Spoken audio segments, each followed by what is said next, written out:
Hey, everybody. How you doing? Listen, I just want to jump on here really quick and talk about longevity. Hold on. Oh, please.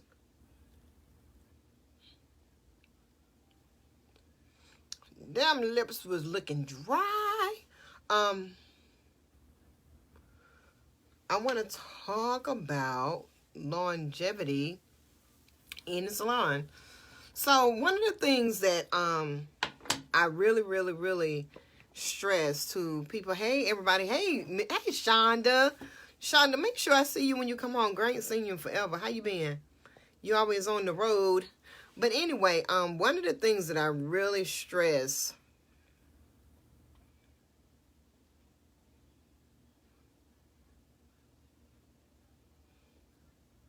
Hey, Whitney.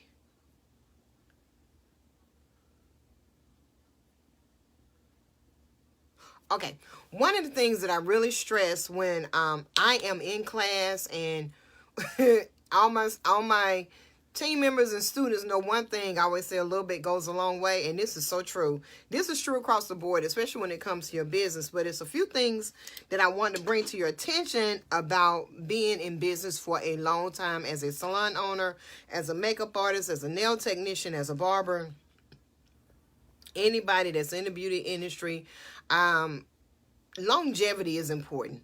When you start a business, when you decided that you wanted to have your own business, when you decided you wanted to become an entrepreneur, you didn't want to become an entrepreneur because you just didn't want to work for nobody. Well, that's kind of a motivation, but you had a little bit more inspiration, a little bit more passion in behind. It was a main reason that you did what you did. And a lot of times, especially back in the old days, we would just jump up, especially in the beauty industry. If I got a hair comb and I got a chair and I got somebody who would let me play in their hair, we started. And that was our business. That's exactly how we started.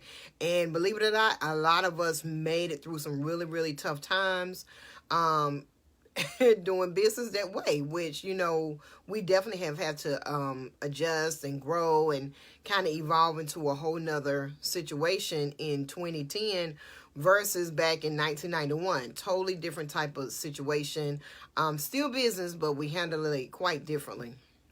But when you begin to talk about longevity, you're talking about staying in a situation that is being good to you, that's financially good to you, and that's good to you as far as your future is concerned. Now, it's really challenging for us as beauty professionals to put ourselves in a situation where we can really feel comfortable with our future because we don't have anybody matching our 401k. We don't have anybody that's putting in to our savings. We have to do all that ourselves, or we have to go out and hire somebody to invest our money into mutual funds, to all types of stocks, bonds, all real estate, whatever your choice it is as far as investing. These are things that we have to do ourselves versus if we was working for the bank was like, oh yeah, you put this much in, we'll do this. Or if you work for the state, oh yeah, you do this, we'll match it. So we don't have all the benefits that your typical traditional job would have. However, we do have the opportunity to do things that other people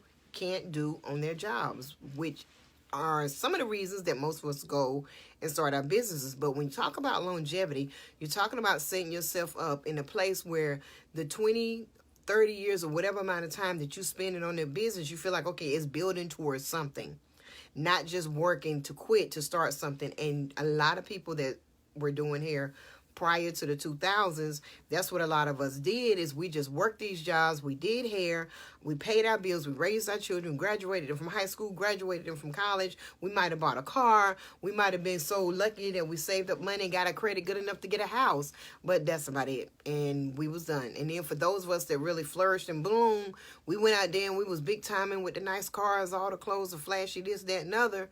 And then you see them 30 years later, you're like, okay, what are you doing? You get what I'm saying? That's because we didn't understand the business and we didn't understand how to make the longevity work for us. So tonight I just want to touch bases with you, and I really want to get your input because I am recording this to repost this. If you are a business owner, if you've been in the salon business, whether you're a barber, hairstylist, makeup artist, whatever you're doing, talk back to me. And if you have some questions, let me answer some questions for you. So longevity, how do you have longevity in a salon? First of all, you need to know what your purpose is. Now, Everybody's definition of purpose, your why, your vision is different. I'm going to give you my version and what has worked for me for over 25 years. When I thought about my purpose is, what will owning a salon do? What will it do? Not just the hair, but what problem will it solve? What is the purpose of me even existing? It could never be about the money, because if it's just about the money, trust me and believe me, you will quit that real quick. Because standing on your feet, dealing with bad people, especially the chair hoppers or people that's the drama that comes in behind it, honey, you'll quit that so quick. You'll go somewhere and get a job working anywhere to get away from that. So your purpose is really, why are you existing? The business or the salon that you're getting ready to create, what problem is it going to solve? And you need to be careful when you start talking about these problems, because if you're going, well, I want my salon not to be like this person, so you just totally went in business for the wrong reason. You absolutely went in business for the wrong reason. Now, you might question me and say, well, they say you go out and you feel the need and you look what everybody else is doing, you do the opposite. Well, that's not necessarily true. Because, see, this is a thing that we always forget when we begin to look at other businesses. And I cannot stress this enough to you. When you look at another business, unless you have physically worked in that business, unless you have physically seen the floor plan, unless you have physically read their business plan, do not, I repeat, do not look at another business and see what they're doing and base how you're going to structure your business off of what they're doing, saying you're going to do the complete opposite because, oh, I'm looking at their business and they don't do this and they don't do this and the customers say they don't do this. Let me tell you something. And this is no tea, no shade. I love y'all clients. But some of these clients out here will lie to you. Especially the ones that are chair hoppers. If you have somebody sitting in your chair and they can tell you in the last 20 years they done sat in more than 2 people chair, that's a chair hopper. It's a chair hopper. I'm sorry. And I'm not saying a chair hopper in a derogatory way, but they're not somebody that's leaning towards a commitment. You got bill collectors who think this exact same way. So as a business person, you have to be responsible that when you begin to set your purpose up for your business, what problem will I solve? This problem have to be focused on what it is that you want to solve. You look into the needs of the demographics. You look into the area. Now, of course you'll see other businesses, but and I've had people to come to me and say, oh, well, I want to open up a salon because the salons that are in our area, this is blah, blah, blah. Okay, you just killed yourself. Because what you don't know is where that salon is. I have gone into salon businesses and I looked at them because I used to be the same way. Let me finish telling you. And I looked at those salons and I said, oh man, this salon, they ain't doing this. But when I get into the salon, they actually are working it. They happen to be in that valley. It's just like how people look at you and they say, oh man, God must not be blessing them because they going through. Just cause you see people going through don't mean God ain't in the middle of that. Honey, he will be with you in the middle of the trouble. The Bible tells us that we will go into the valley of the shadow of death. And we shall fear no evil. Honey, some of these situations you go through as a salon owner, it look like you on your tiptoe in about to shut down. You done did this, and people will say, oh, you done fell off. You ain't doing this like you used to. But they don't have no idea that you are right in the place where God wants you to be. In the darkest place of your entire career, just to be in the brightest place in less than 2 months. So while you sitting over here opening up a salon based off of you don't want your salon to be like that salon down the street, cause 2 people who know you, 2 people or 3 or 4 people that used to go to that salon and probably owe them some money, or probably went down there and started some drama and then went from that salon to that person, that place, come and tell you, oh yeah, don't be like that. You can't count on that. You got to get in and get the numbers. I need you to go and look at your demographics. I need you to find your target. You got to do all that. You actually have to do the work. See, that's people who open up businesses like that are people who really don't look at their numbers, people who don't look at how you're really supposed to structure it. If you want to open it up the right way for longevity, number one, you got to figure out what type of client you want to serve. What type of client? Look at your demographics, the area that you want to set up in. How does your demographics feed that particular type of client? What is the pay rate? What type of jobs are in the area? You have to do that type of work in order to see if your purpose is going to fit in that particular area. Don't look at the other businesses because you don't know what part of God's plan they are in. By the time you go and structure your business not to be like theirs, open your doors up 6 months later, this person is booming, and you sitting there wondering, well, how did I miss that? Because you was looking at the wrong thing, baby girl. You was looking at the wrong thing. So number one, your purpose. What is your purpose? Your purpose, your purpose, not their purpose, not her purpose, not your purpose. What is your purpose? What will your business, what will your salon solve? What problem will it solve? Who will you serve? What is your niche? What does your client look like? What kind of money does your client make? What type of styles do they wear? Are they natural clients or are they a mix of clients? What does your client look like? Every client that I have looks exactly like my ideal client. And this is number one. That's your purpose. That's the beginning. This is your structure. All this is your foundation. This is your foundation that you build on. Because I'm going to tell you, I don't care how many pretty chairs you put in there. I don't care how many pretty baskets you get up there, how much fresh paint you put on the wall. Honey, I done seen them open. I done seen the most beautiful, I mean beautiful, expensive salon. When I tell you expensive, I'm talking about well over $100,000 went into this one salon.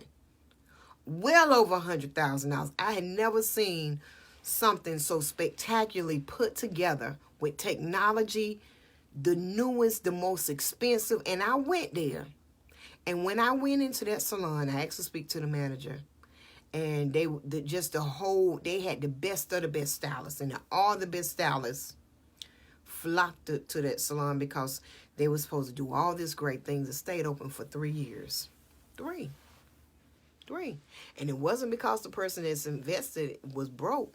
It's because they went into business based off of what somebody told them, based off of what they seen other salons doing, and they didn't have a real purpose on what problem they were trying to solve, because there's no way in the world that much money could have been invested in the business and it didn't do well. They had poor counseling, they didn't do their numbers, and because where they were placed, it was impossible for them to fail. But after I went there that first day, and I talked to a few people, I knew that it wasn't going to last. And this is the thing, with all those hundreds of thousands of dollars that was spent in that business, it's still salons in that exact same area. They have invested less than that to start up that's still in business because they know what problem to solve. So you got to have a problem to solve. You got to have a purpose, and it cannot be based off of what everybody else is telling you and what you see out in the market. Now that serves a different purpose, but to start it, when you're talking about building for longevity, that does not play a factor in what you're doing. Number two, vision. Again, everybody have their own personal definitions of purpose, vision, and all this. I'm giving you what has worked for me and my definition of purpose and my definition of vision. So vision, how will it look? How will your business look? How will your barbershop, your salon, your spa, how will your business look? How does your career look? How would everything look that you want to put in place? This is your vision. You have to have an idea of what you want it to look like. When I opened up my business, I knew exactly what I wanted to look like, and I wrote it down. And I'm not just talking about your paint colors and your color palettes and your logo. See, we get caught up in the superficial things that'll never bring us money.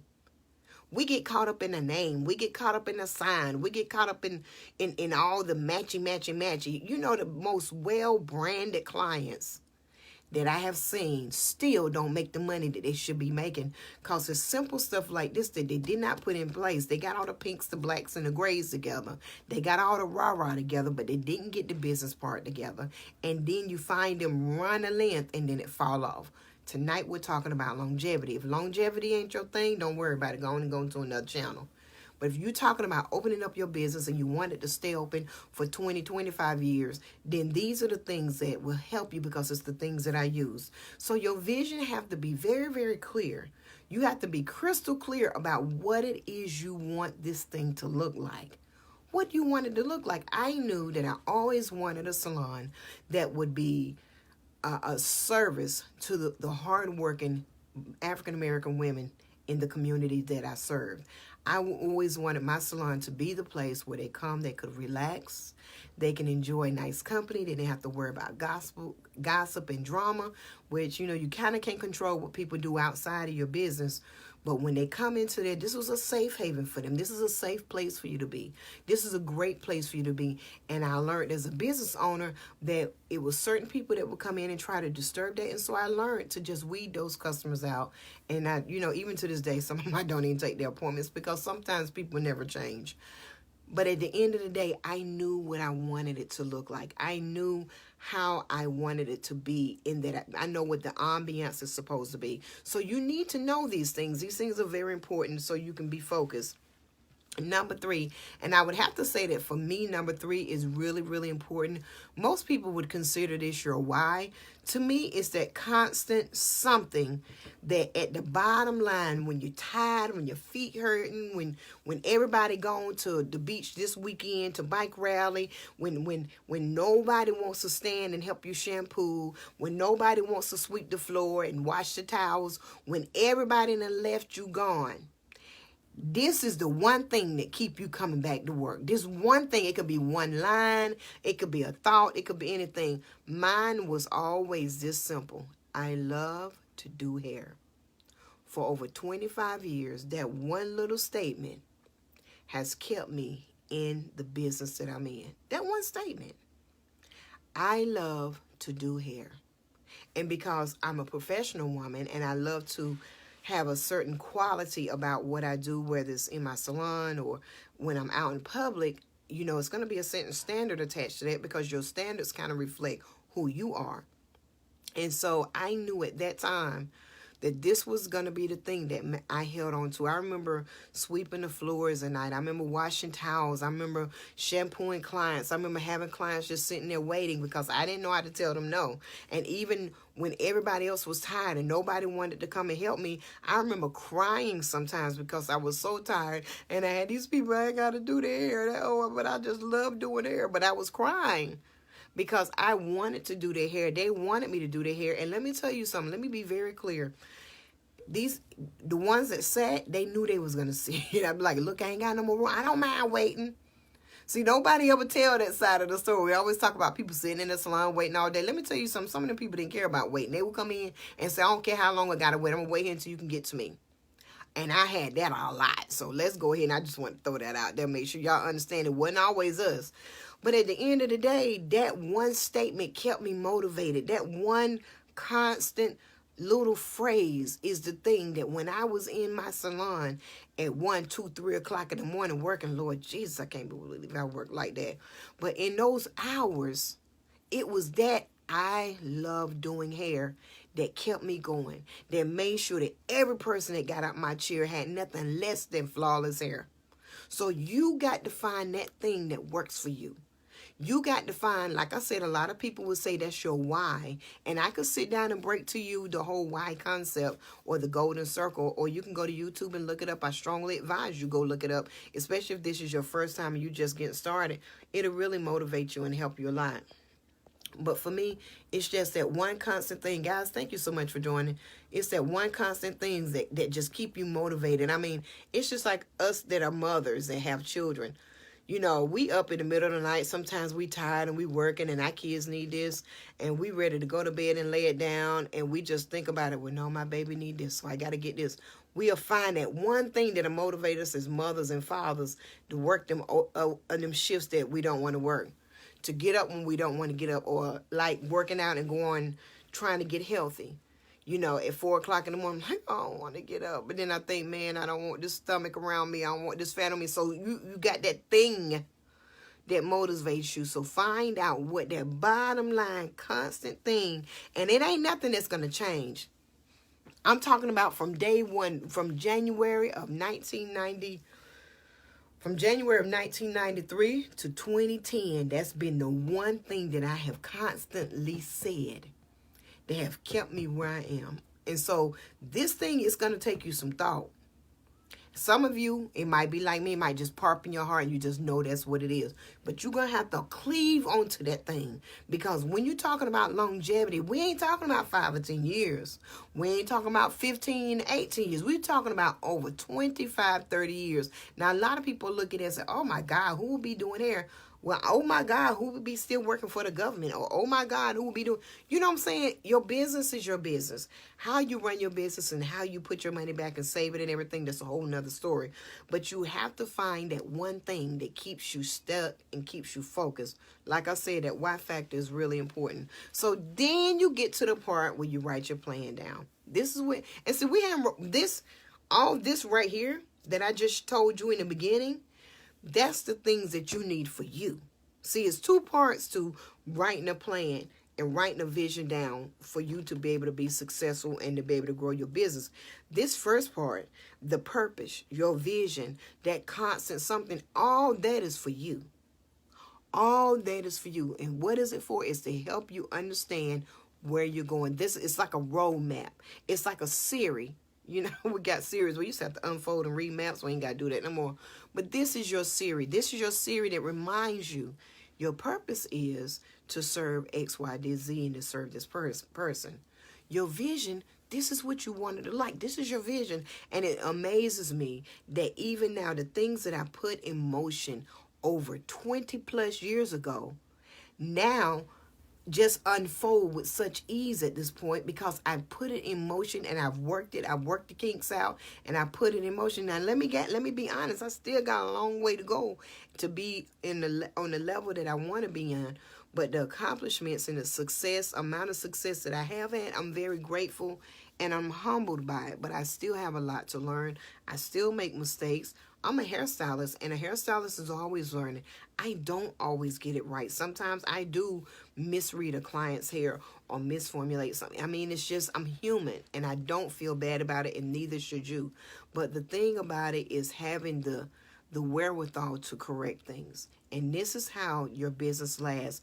This is how your business grows, because anybody can pick out a flaw. Everybody have a flaw, and everybody make a mistake, but that is not what defines you. What defines you is your ability to go and get it right.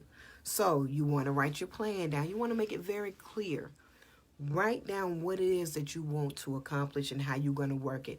I personally like the whole approach of reverse engineering, which means you write the whole thing out and then you work your way from where you want to be back to where you are. To me, it just makes sense, but I kind of work a little backwards anyway. You want to not be afraid to revisit that thing. Once you write that plan, don't be afraid in 3, maybe in the end of the year. I always review mine every 6 months. Go back and look, and if it ain't working, guess what? Fire that part that you wrote down and rewrite it. It's nothing wrong with rewriting it. Nothing at all, because that's going to keep you fresh. That's going to keep you new. You think about Lay's potato chips. I love Lay's potato chips because they always coming out with a new flavor. And they had, you remember, they got to the place where they would ask you, what next flavor you want to come up with? And they would tell us to send our little recipes. We send our little recipes, and we don't know. We ain't getting no money off of this. But they'll throw a bag of potato chips out there called dill pickle cheddar cheese, or they'll call it hot sauce and molasses. They'll throw anything together, throw it out there. And if people love it, they'll keep it on the shelf. If people don't love it, they'll bring it back, like the dill pickle chip, which is just another version to me of the vinegar and salt chip. But the dill pickle chip or the cheddar chip, they'll throw these potato chips out there and throw it against the wall and see what sticks, and whatever sticks, they hold on to it. And they don't mind revisiting and getting rid of potato chips that don't work. You got to think of your beauty business the same way. In your business plan, it is a plan of ideas and how you want to work it. And you follow that. But every so often, you're going to have to go back and look on that wall and see what's stuck on that wall. And if something ain't sticking, you got to get it off and move on to the next thing. You got to be willing to move on to the next thing. Be willing to make that adjustment. Next, make sure, listen, new salon owner. If you have been a salon owner for less than 12 years, and I'm talking directly to you. If you've been a salon owner for less than 12 years, pace yourself. Especially those of you that's within your from your first year up to at least your 8th year, pace yourself. I know, you got a little experience under your belt and you're proud of yourself. You see that you've done. You probably helped a few stylists out.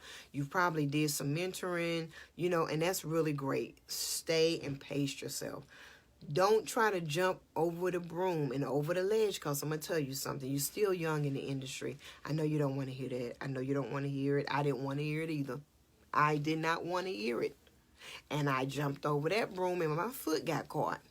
And it got caught and I fell.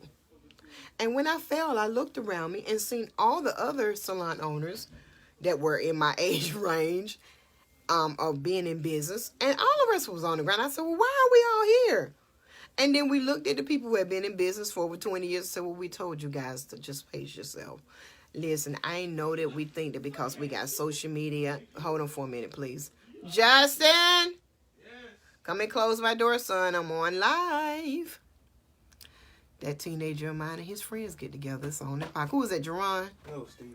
Tell him I said hello. Y'all keep it down. I'm almost done.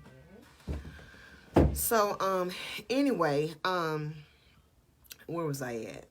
So, I had to look back and I realized that by not pacing myself, I actually missed out on a lot of opportunities that were sitting there for me because I was trying to get to the bigger opportunities. And there's nothing wrong with being ambitious, because ambition keeps you motivated, keeps you excited. But you have to pace yourself, because if not, you'll find that you'll start feeling like people owe you something.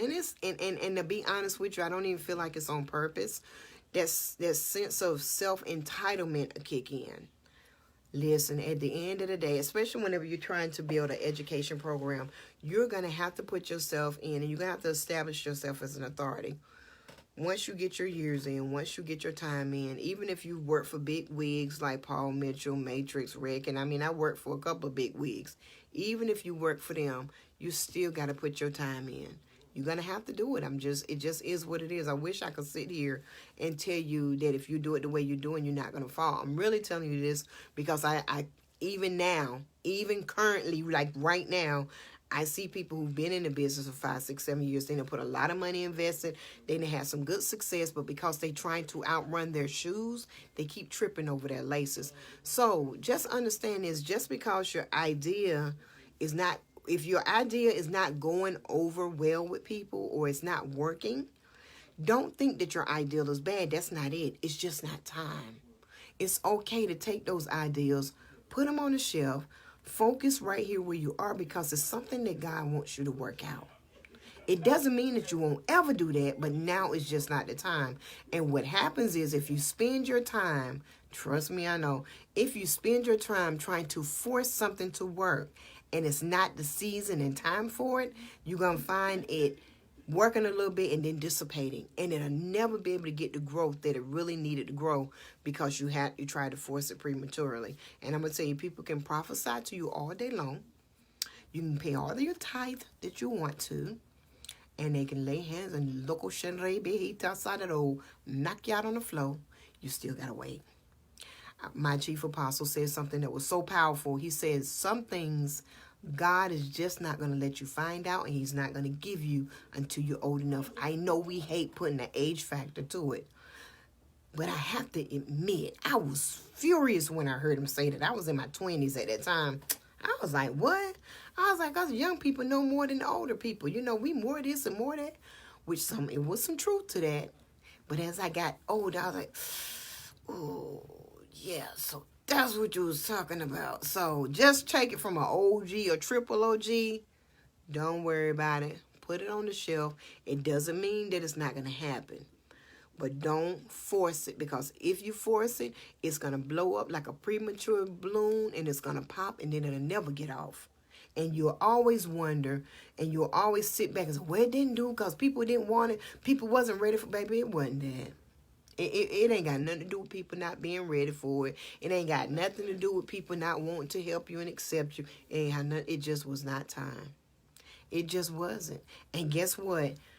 That thing right there, if you let God put it in the right rotation, I'm telling you, it's stuff happening to me that when I finally got it in my head that I had to put things on the shelf, I cried putting stuff on the shelf because I knew that I knew I was supposed to be doing it right then and there.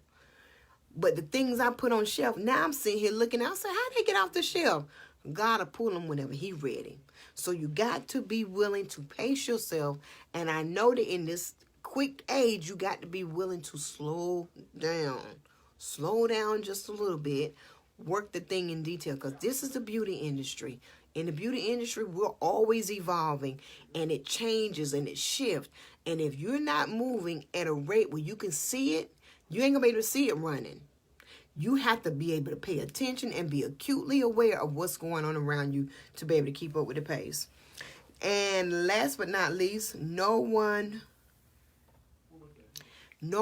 is going to give you anything. Oh my gosh. Lord have mercy. I wish I would have learned this a long time ago. Let me tell you something. If you come into this industry, which a lot of people do, especially when we're younger, with a sense of self-entitlement, because we can put one paragraph together in 10 sentences and stand in front of somebody and tell them something that they don't know. That sense of self-entitlement will ruin your career quicker than anything in the world. You would be much better off if you were somebody that had a little sense of arrogance, but you understand how to have a sense of humility, versus walking in feeling like people owe you something with a sense of entitlement. I've learned, even in times that I could have really well been extremely entitled. It was due to me. I mean, due. I've learned that the humility that I hold on to and walking in humility gets me a lot further and has gotten my business much further than anything. You have to have tough skin. You got to be willing to hear things that you might not want to hear, and you got to be willing to sometimes just be quiet and listen to what people have to say and make those changes, because people appreciate people who don't mind trying to make things right. People cannot appreciate people who don't want to make things right. You get what I'm saying? So I hope that this helped you out a little bit. If you have any questions or comments, matter of fact, I think I've seen some things roll up. Let me get up here. Hey, Howard. Hey, Stephanie. Watching. Somebody had a comment. Okay, here we go. Bianca said, I'm listening. This is for motivation. Gosh, it's like listening to an inspirational radio show. Thank you so much, hon. She says, like, listening to an inspiration. I love how you are so real about relationship with God and giving and honoring Him. God bless your business. Keep on. Thank you so much, Bianca. I love you. Y'all are so awesome. She said, deep, tripping over your laces, trying to run out of your shoes. But you know what, though, Bianca, here's the thing. Hey, Stephanie, I wish I'd known you was in here. You could have been a moderator. But here's the thing. Hey, Sandra, how you doing, sweetie? Question saying, what problems are you going to solve? Absolutely. So listen, and let me tell you something, and I'm going to jump off of here. The beauty industry has so many opportunities for you. It's unbelievable, and they're always multiplying. But we are very flooded. Now, in my area, I'm in now I have two areas that I'm operating in.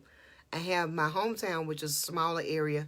But it's really growing. It's really growing. We got a very diverse group of people that's there. And I love how the city is growing and getting a little bit bigger. It'll never be Charlotte, but compared to what it was when I was a little girl, it's much, much bigger, and they have a little bit more going on. And I also operate in Mecklenburg County, which is in the Charlotte area. Now, Charlotte is a huge town. It's actually the largest city in North Carolina. And it's actually the second largest banking capital in the United States, I believe. So it's a very, very well-known town. A lot of very wealthy people there. A lot of professional people there. Very, very professional environment. So you always have stylists. I mean, it's beautiful salons over there. Very talented, gifted stylists. You have our professional football team. We have singers. So there's a lot of celebrities that do function in and out of Charlotte. So, that's a whole nother area. That's a whole nother situation. But no matter where you are, these principles still matter. If I had to pick out one that I felt like was the most important it would be number one, your purpose. Because see, with your vision, so here's the thing that with that, and then I'm really going to close it down. So when you think about your vision is the thing, how you want something to look. But I found that with your vision, it sometimes can change because you might want to add something on, or something that you envision. You might like, okay, now this is what I envision, but now I want to improve on it. Like, for instance, I'm sure that whenever they first created the car, for instance, the first car that was ever created, I'm sure they was like, oh man, I envision a car running like this and doing better. But as technology began to grow and become more complicated and more advanced, I'm sure they was like, oh, wow, wait a minute. I never thought about that. So, look, let me throw away that old vision and get with this new. So, a vision to me is something that can always evolve. It's something that can change. At the end of the day, you're still going to get the same purpose done. But the vision, that whole outlook of what it's going to look like, I think that it can evolve and change. So I always stick with the purpose and that one little constant thing that keep you grounded and rooted in what you're doing. And like I said, with the purpose is, what am I going to solve? The reason, to me, that's the most important part, because that's the part that makes you uniquely you. That's the thing that makes you uniquely you. Not necessarily your vision, because there's a lot of people out here who sell makeup. A lot of you know what? Somebody asked me, they said, for instance, the makeup I got on. They said, what kind of makeup you wear? Now, I used to be totally fashion fair, but then fashion fair kind of fell off. So then I had to pick up another one. I was very upset, went to MAC. Love MAC. But MAC in my area, you have to drive a little ways to get it.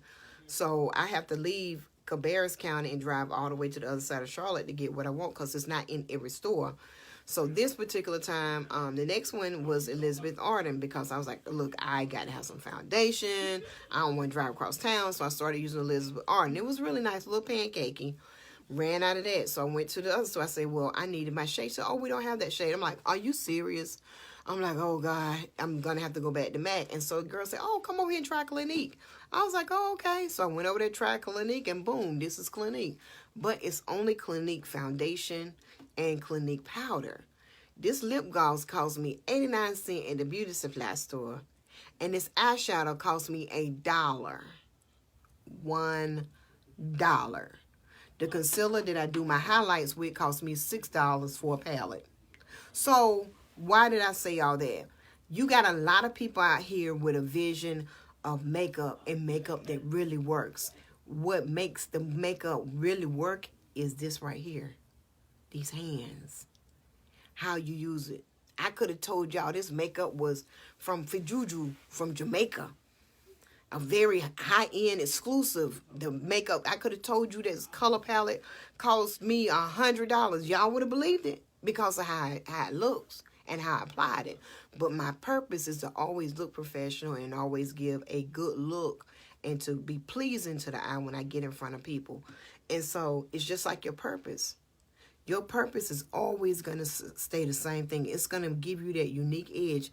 People don't look at me and be caring about how much I'm going to pay for my eyeshadow. People look at me and be like, oh, Misha, eyes always be popping. You get what I'm saying? So focus, to me, get your purpose in your heart. Get that thing that you're going to solve. If you need more help and clarity, just inbox me. I can talk to you about it and help you. I've been in business since 1993. I started working with a lady that trained me, and I love her to death. Her name is Sue Henson. I worked with her from 93 up until 90. I worked with her at the beginning of 93 all the way to the end of 94. And then I started working at another salon with Miss Judy Hamilton, and she was, man, she was like the biggest thing forever. Literally, she was the biggest hairstylist in Stanley County up until she retired and moved to Virginia. And then she ended up, she come back. But she had beauty school, she had business, but she was really about the business of hair. And then in 95, I opened up my very first hair salon, which was Diva's Hair Studio. And I've been a salon owner ever since. And I have gone through, I've opened up salons, I closed salons. I've had an interesting ride, but I've always owned a salon. So, and I've even been in a salon suite before. I was in a salon suite for about 3 years. So if you are a salon suite owner, I definitely identify with you and I can help you also. So don't feel like because you're in a salon suite that you less than a salon owner. Because some people, they kind of feel like, if you don't own your whole building, you're not, well, not really, But that's a whole nother conversation. We'll talk about that another day. But I just want to inspire you. I don't care if you do hair in a suite or if you own a salon. I literally own my own salon, own parking lot. We got our own thing, which is what I've done 90% of my career. I was a suite owner, for, I think I was there about 3 years. I think it was about maybe, about 3 years. But nevertheless, focus on your purpose, guys. I hope this helps you. If you have any questions or if you would like to join my membership group, this group, we meet every single month. And this is kind of stuff we go over. I'm way more detailed. I make sure that they get the plans for them to write out for the month. They have to do their accountability.